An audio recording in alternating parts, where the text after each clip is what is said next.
So the next thing is basically we want to start hooking things up to the routes and getting everything configured. I typically like to start with the routes and then work on the handlers. I think some people start with the handlers and work back to the routes. I'm just going to go through the routes to the handlers. It's a lot easier for me to think. So let's start thinking about the routes. Who here has ever heard of the word like, or the term CRUD, C-R-U-D? Yeah, you want, what's CRUD? It's an acronym that I actually find to be confusing because I think it makes more sense to just call it what it is. But create, update, or create, read, update, and delete. Yeah, it stands for create, read, update, and delete. And that's basically, if you think about any app you've ever used in your life, other than like some weird other, like for most part, most apps are just, you're either creating something, you're reading something, you're updating something, or you're deleting something. Pretty much every software you've ever interacted with does those four things. Some do them all, some only do some. But that's basically what an API is for. It's to enable some type of UI to be able to do CRUD. So we're going to write the routes for our CRUD against the different resources that we created. The resources in this case are the things like the models that we made, the products, the updates, the users. Those are resources. And we want to be able to do CRUD operations on them. So we want to create products. We want to update products. We want to read products. We want to delete products. We want to create updates. We want to update updates. We want to read updates. We want to delete updates, right? So we want to do CRUD on the resources that we created. And for each one of those operations, we need a different route. So we need a different method, path combination for each one of those CRUD operations for every single resource, right? So an example of that would be if I wanted to get one product by a given ID, I would have a GET request for whatever my URL is, /product / the ID of that product. Or if I wanted to get all products, it would just be a GET request to /product. Or maybe I want to create a product, it would be a POST request to product. Or if I want to update a product, it would be a PUT request to product /ID, right? And if I want to delete one, it would be a delete request to product ID. And I would do the same thing for all the other resources I want to expose on my API. And that's all the CRUD operations. Any questions on that? This is following something called REST. I talked about REST before. That's what REST is. REST is, you have these resources, you want to be able to operate on them using CRUD. We say if you use this method, like get, post, put, delete, with this way of making URLs, the name of the resource / some ID, if you have to find a specific one, then everyone should know how to use your API. It never works out that way because relationships just kills this. As soon as you have one resource that needs another resource like we do in our app, then it's like, well, if someone asks for a product, but a product has updates, do we send the updates back too? Well, yeah, then it's like, well, let them ask for it on a query string. And then now you're just creating your own query language at that point. So it's like REST works up until 2005, and then it doesn't work anymore. So, but we're still going to use it because mostly everything is based off REST anyway. So it's nice to know it. Okay, so let's create some routes. First thing we're going to do is we're going to create a new file, router TS, right inside of source. So let's do that. And then what we're going to do is we're going to create a new router. We'll talk about that. And we're pretty much, if you see, I have all the routes here for all the CRUD operations that we're going to do for all of our resources. So let's do that. So I'm going to go in here. I'm going to say router.ts like that. I'm going to import Express from Express. I can actually just do, I'm just going to do a named import for router with a capital R. Like that. And I was going to say const, let's just say router lowercase equals router uppercase, like that. So Express was made a while ago when people were just still trying to figure out how they wanted to make libraries. So this might seem kind of weird to have like something with a capital letter in it and then also not see the word new in front of it. It's not a constructor function, it's just a regular function, but they decided to make it capitalized. People were weird back then. They didn't know what they were doing. But yeah, so we're gonna make a new router, okay? A router in Express is this. So up until now, we've used app, right? So we did, where were we? We did like app.get. Okay. The difference between app and a router is one thing. The app is the entire API. A router is just like a sub part of it. So you can have different branches in your API that have their own configuration, their own options, their own stack that merges with the global one. So the app will always be the global one, but the routers can be like sub routers, sub apps that have their own configuration. So we're gonna make an app, or we're gonna make a router here called router, and that's gonna be our API. And the reason we're doing that is we're gonna have like 1 or 2 routes that don't share the same configuration as this. Like for instance, everything that's gonna be here is probably gonna be authenticated. Like you're gonna need to pass me a token to use it. We're gonna lock these routes down. But we still need to allow users to be able to sign up and sign in. Imagine an app saying, you can't sign up unless you're already signed in. Like that wouldn't make any sense. But that what would happen if we added those routes here. So we're gonna make a separate sub router for everything that needs to be authenticated, and then we'll have something else for things that don't need to be authenticated. That way we don't have to like do if statements in our code somewhere like, oh, if it's this route, don't check for auth. Like that would be gross. So we could just separate them out.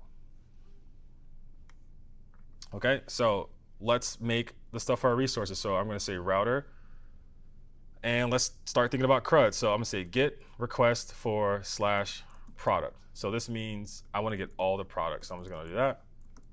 And I'm not gonna put anything in these handlers. We're gonna come back to these handlers soon. We're gonna copy that. So that's for the get all the products. Now I wanna be able to get one product, so I can say ID.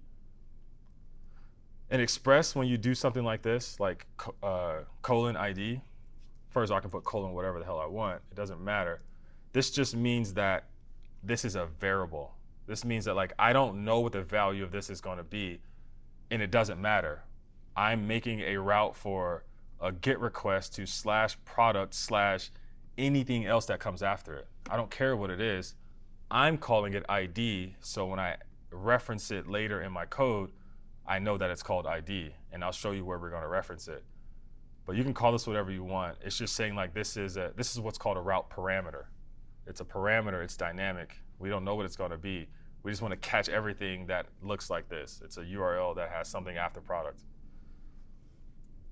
So we got that. And then we want to be able to update a product by a given ID. We can't update a product unless we know what product to update, so we need an ID. We also want to be able to create a product. You don't need an ID to create a product because you don't have the ID yet. You're creating it, so that doesn't need an ID. You just post to product to create an ID or to create a product. And then lastly, we can delete a product. And we will need an ID for that because how do you know what product to delete if you don't have the ID for it?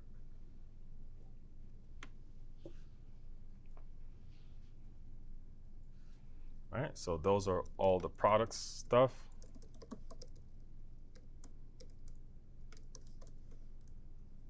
And then it's mostly the same for everything else, right? So I can just copy all of these and let's do the one for updates.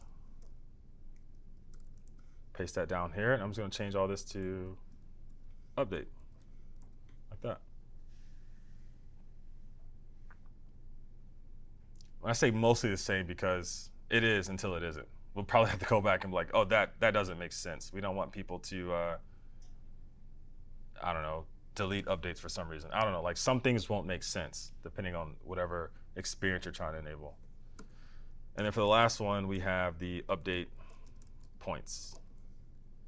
Update points, I guess. And same thing. And I replace all the products with update points, all lowercase intentionally. I typically don't like camel case in URLs because I think it's just so annoying to write and that in the URL, in my opinion. So I always just keep them all lowercase. I also don't do underscores in my URL because I also think it's annoying to write. So I'll just keep them all lowercase. I don't mind writing them in a string. I just hate writing them in a URL. To me, it seems janky. When I go use like someone's URL for the API and there's a lowercase in it or a camel case, I'm like, I don't want to use it now. I don't know. It's kind of weird. when would you use patch versus put? Yeah, that's a great question. When would you use patch versus put? So technically, well, first of all, you can just use Git for anything. You don't have to use any of this stuff. This is just what's recommended if you're following REST. But technically, if you're following REST, put and patch, the difference is put, like for instance, if I was going to make a put request to update, whatever I sent up on that request, whatever data I sent up would replace the entire update in the database with whatever I sent up. It would get completely replaced. The only thing that would stay the same would be the ID. Everything else would get replaced. Patch doesn't do that. It will just only update the properties that you sent up and keep everything else the same. So that's the difference. Is put completely replaces, patch patches. But I almost never replace anything. So I just use put as patch, and I just don't use patch because I think I don't want to replace all that stuff, like, and then have the client send all that stuff up. I don't know, and then validate all that stuff. I don't want to do that. So I actually just don't use patch, and I just use put as patch, and I just never replace anything. Would you recommend gRPC over REST? I actually do like gRPC. It's pretty clean. I would recommend using gRPC if your API was serving the purposes this one, as in it's only going to be used internally for a client that you also work on. So if it's like, oh, we're making an API for this front-end app that we're making. We're making an API for this mobile app that we're making. Yeah, gRPC all the way. I don't think I would use REST for that. It doesn't make sense. I don't need it to be broken up per resource like this, because what happens is if you do it the way that we're doing it now with REST, and then you go build out your dashboard that's using this, your dashboard is going to there's going to be a page on it that needs updates. It also needs update points. It also needs products, and it also needs users. And because the way that we designed this, that would be 5 different API calls, right? Whereas like gRPC would be like, oh no, I'm just going to just call this one function that gets every single thing in the exact way that I need it for this page, because it's never going to change because it's for the app. And if it does change, I can change it because I also built the front-end app. So I think gRPC is great for that, but it's not great for this is an external API that developers are going to consume inside their app. Okay, yeah, maybe gRPC is not it for them because it's too specialized. You don't know what their use cases are for consuming your API. So you have to be generic like this with REST. And if you're going to monetize your API, it kind of benefits you to make them make more API calls, I guess. Yeah, good question. You got a question? Well, I've heard of TRCP. Is that just the type-safe version of gRCP? Yeah, TRPC is something new. It's just like the TypeScript version. It kind of basically does what Prisma does with the generation of the client, except for it doesn't need to generate it. It just does it automatically using the power of TypeScript. So there's no step in between of a command you have to run to get the type checking.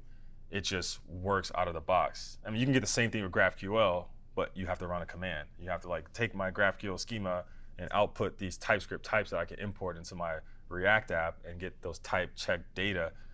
TRPC is we just do that for you without having to type anything through the magical powers of TypeScript. It's actually beyond me. I don't even know how they do that in TypeScript. So, but it is pretty powerful. I've tried it before. I think it's still pretty. I think they had to sacrifice a lot of developer experience in order to enable that. So I like that it works magically, but I don't like using it. It's not pleasant to use. It's just it's like using RxJS. It's I like it. It's cool, but it's so hard to use. Why would I use this?